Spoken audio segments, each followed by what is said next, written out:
नगर परिषदेच्या निवडणुकीच्या ह्या पहिल्या सभेला उपस्थित असलेले आपले आदरणीय खासदार शिवाजीराव काळगे साहेब, आपल्या सभेचे अध्यक्ष, त्याचबरोबर या ठिकाणी उपस्थित असलेले नगरपालिकेचे आपले उमेदवार शहाजी नळगे, आपले शिवभाऊ आता आपल्या समोर ज्यांनी स्पष्टपणे आपले विचार व्यक्त केले ते शिवाभाऊ नरंगले, आपल्या तालुका काँग्रेस कमिटीचे अध्यक्ष आपले संजय भोसीकर, आझिमभाई, त्याचबरोबर या ठिकाणी मंचावर उपस्थित असलेले सर्व मान्यवर युवक काँग्रेसचे अध्यक्ष आणि त्यांचे सर्व सहकारी, बाकी सर्व पक्षाचे सहकारी आणि या ठिकाणी उपस्थित असलेले आपल्या जे नगरसेवक म्हणून उमेदवार उभे आहेत त्यांचे एक तर पहिल्यांदा मी सांगेन की नगराध्यक्षपदासाठी अत्यंत योग्य उमेदवार आपल्याला मिळालेले आहेत ते शहाजी नळगे आहेत. त्याचबरोबर वार्ड नंबर 1 मध्ये संजनीताई भोसीकर, वैशालीताई बसवंते, सुनंदाताई सेंडगे आणि साधनाताई हेंगडे या यामध्ये 3 आपले काँग्रेसचे पंजाची निशाणी आहे आणि साधनाताईचं सिलेंडर आहे. साधनाताई तुमच्या समोर स्पष्टपणे त्यांनी मत व्यक्त केलं, त्या सगळ्या भगिनीच्या वतीने केलं असावं असं माझं मत आहे आणि त्या चांगलं बोलल्या, स्पष्ट बोलल्या. प्रश्न आपल्या समोर असा आहे, आपण कुठं आहोत? इथे भीमगडावर आहोत. भीमगड हे कंधारचं प्रवेशद्वार आहे. प्रवेशद्वार हे कसं असलं पाहिजे? ज्या भीमराव आंबेडकर, त्यांना आपण बाबासाहेब आंबेडकर भारतरत्न, ज्यांनी घटना लिहिली, ज्यांनी आपल्याला सर्वांना मतदानाचा अधिकार दिला आणि त्या मतदानाचा अधिकार दिलेल्या बाबासाहेबांचं नाव इथं आहे आणि त्या प्रवेशद्वारावर आज पाहिला आपण ते प्रवेशद्वार आपलं कसं आहे? ते प्रवेशद्वार सुधारायचे की नाही हा तुमच्या आमच्या समोर प्रश्न आहे. इथं काय थोडीशी माती लावली, इकडे तिकडे नाव बापाचं दिलं, माईचं दिलं, त्याच्यानं प्रश्न सुटत नाहीत. आपले प्रश्न जर सोडवायचे असेल तर आपले प्रश्न पहिल्यांदा सुटले पाहिजेत. भीमराव आंबेडकर साहेबांचे प्रश्न सुटले पाहिजेत. ज्यांनी आम्हाला घटनेचा अधिकार दिला, ज्यांनी मताचा अधिकार दिला, त्यांची अवस्था काय आज आहे आपल्या कंधारमध्ये? तुम्हाला सांगतो, प्यायला पाणी नाही. काळगे साहेब, मी सांगतो, अरविंदराव नळगे नगराध्यक्षांनी मी आमदार होतो, सगळी तरुण पिढी विसरून गेलेली असेल. तुम्हाला जे पाणी मिळते ते लिंबुटीचं धरण माझ्या काळात झालेलं आहे आणि लिंबुटीच्या धरणातून पाणी आपल्याला मिळते प्यायला आणि ते पाणी आज 5 दिवस झालं तुम्हाला मिळत आले पाणी. अरविंदराव नळगेंनी नुसते दुकानच बांधले नाही, नगराचा विकास आम्ही दोघांनी मिळून जेव्हा आम्ही एकत्रित होतो तेव्हाच काम केलं खूप मोठ्या प्रमाणामध्ये. त्याच्यानंतर दुर्दैवाने मी तुम्हाला सांगतो की निवडून दिलं नाही ते जाऊ द्या, आता त्या विषयात जात नाहीत. 2-3च प्रश्न आहेत आमचे फक्त. भीमगडाचा प्रश्न मला राजेंद्र भोसरीकर, आमचे राजूने समजून सांगितला, बाबा मी गेलो, इतकी वाईट अवस्था आहे की रस्त्यानं जाता येत नाही. खासदार साहेब पुन्हा येतील तेव्हा तुम्हाला तुमच्या सगळ्या ह्याच्या गल्लीमध्ये मी त्यांना घेऊन जाणार आहे, तुम्ही काळजी करू नका. तो रस्ता होणार म्हणजे होणार, सगळ्याला बरोबर पाणी वेळेवर मिळणार, त्याच्यात फरक पडणार नाही. आम्ही काही कुठे जाणारे नाही, नांदेडला जायची गरज पडणार नाही, कंधारमध्येच राहणार आहोत. शहाजी नळगे कंधारमध्येच आहेत, कळलं का? आणि तुमचे संजय भोसीकर आणि राजू भोसीकरही कंधारमध्येच राहणार आहेत आणि आम्ही कंधारमध्ये राहणार आहोत सगळेजण. तुमचा आमचा प्रश्न जीवाचा प्रश्न आहे. मला खूप वाईट वाटलं. हे प्रश्न सर्व मला माहिती आहेत. सर्व नंबर 21 काय आहे, सर्व नंबर 22 काय आहे, त्याच्या खोलात आज मी जाणार नाही. तरी आलं म्हणजे का बैठकीमध्ये तुम्हाला मी सर्वांना समजून सांगेल. तो विषय वेगळा आहे, तो विषय आपण सोडू, कळलं की नाही?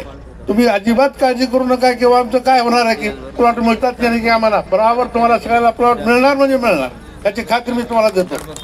नाही तुम्ही माझ्या परत राजीनामा देऊन टाकेल, ऐकलं काय? तुम्ही काळजी करू नका त्या बाबतीमध्ये. दुसरा प्रश्न असा आहे, हे उभा टाकायचा प्रश्न निर्माण झाला. शहाजी नळगे आमचे ऐकनात, वहिनीला उभं करा. मी म्हणलं कशासाठी उभं करा? म्हणजे राजू साहेब आम्हाला काम करतील आमच्याबरोबर, त्यांनी खूप काम केलं, इथे काम करतील, आमचे काम करून देतील. मला ते तुमच्याकडे आले असतील अनेक वेळेस, त्या पकडा, त्याला सोडू नका, त्याच्याकडून काम करून घ्या. ते काम करतात, ते तुम्हाला सांगतो मी, त्याची काळजी करू नका तुम्ही. प्रश्न आता असा राहिला राजकीय प्रश्न. मी जसं सांगितलं, बाबासाहेबांनी आम्हाला मतदान दिले, ते काही इमानदारीने कोणाला मतदान करायचे आपल्याला.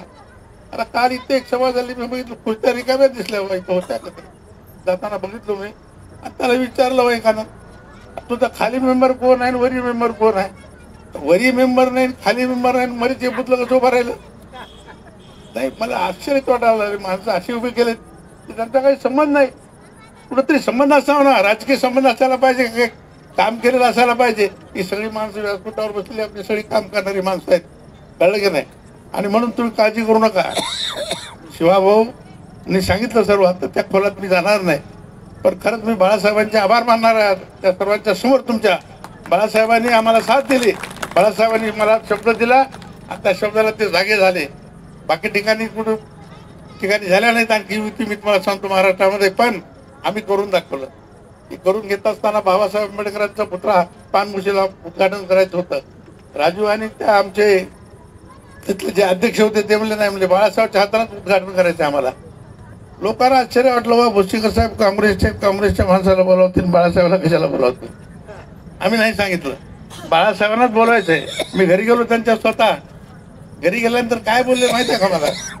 अगोदर तयारच होईना म्हणजे बाळासाहेब किती दिवस तयार होणार नाही तुम्ही? शेवटी तुम्ही ज्या कामासाठी आहात, ज्या बाबासाहेबांनी आम्हाला घटना दिली, त्या बाबासाहेबांनी आम्हाला अधिकार दिले, पण अधिकारातून वाचून पण आमचा विकासच होत नाही ना अधिकार दिलेला. हे सगळे धनदांडगे बसलेले आहेत. दोन माणसाची सत्ता या देशामध्ये चाललेली आहे, अदानी आणि अडाणीची. सगळा पैसा सगळा तिकडे चाललेला आहे, आपल्याकडे पैसा मिळत नाही. आपल्याला फुटाने वाट नाही, ते कोंबड्याला फुटाने टाकल्यासर काय बसा खात फुटाने. बाकी मलिदा सळ खाणारे ते लोक आहेत, त्याच्या खोळ्यात आपला जायचं नाही. पण विषय असा आहे की इथं विकास होत नाही. 15 वर्षामध्ये मला असं वाटतंय 5 तरी लोकांना काम देण्यासारखं काही काम केलं का? हा खरा प्रश्न तुमच्या आमच्या समोर आहे. आपण एक विचार करूया, व मतदान करायचं म्हणजे कशासाठी करायचं? मतदान करायचं म्हणजे आता पेटीतून राजा निर्माण व्हायला लागलाय. पहिले राजाचा पोरगा राजा, राजाचा पोरगा राजा, आता हे पेटीतून निर्माण होणारा माणूस जो झालाय. पण तरी काय केलं आमच्यासाठी? काय विकास केला? कुठलं काम केलं? किती 10 माणसाला काम दिलं का? कुठं नाही. परवा मी बघितलं, आमच्या भगिनी पानबुशीला काही आल्या होत्या, तिथं माझ्या नोकरांनी मला सांगितलं की भगिनी आमच्या तिथं आपल्याकडे येतात. बरोबर आहे. कारण काय होतं, एक कलमर कारखाना होता, 10,000 लोकांना काम मिळत होतं. आज कारखाना कुठं आहे? कारखाना बंद. कोण केला कारखाना बंद? विचारा. कशासाठी यायचं तुम्ही? मत मागायला यायचं असेल तर काम करून यायचं, काम करायचं नसेल तर मतदानाला यायचं नाही. अशा प्रकारची ताकद तुमच्यामध्ये, विचारण्याची शक्ती तुम्हाला निर्माण झाली पाहिजे. आणि ही शक्ती तुम्हाला बाबासाहेबांनी दिलेली आहे. तुम्ही घाबरू नका. कोणी काही घाबरायचं कारण नाही.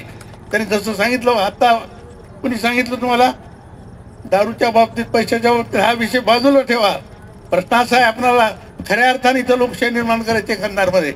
आणि मी कंधारच्या जनतेचं मी परत आभार मानणार आहे की आज तक आम्ही पाहिलं कुठल्याही निवडणुकीमध्ये काँग्रेसला त्यांनी मतदान केलेलं आहे. आणि काँग्रेस प्रत्येक वेळी लीड आहे, बरं का खासदार साहेब? मी तुम्हाला सांगतो. आणि तुम्हाला कामाला सुरुवात करायची असेल तर भीमगड येथे प्रवेशद्वार आहे आमच्या कंधारचं प्रवेशद्वार शानदार राहिलं पाहिजे. तर ही वस्ती सगळी शानदार दिसली पाहिजे आम्हाला कुठल्याही परिस्थितीमध्ये. हे करून दाखवण्यासाठी थोडंसं ओझं टाकतोय तुमच्या खासदार साहेब, तेवढं तुम्ही करा बस. जास्त वेळ घेणार नाही मी तुमचा, खूप वेळ झालाय. सगळ्या बंधू भगिनी, माता भगिनी सगळ्या जमल्यात.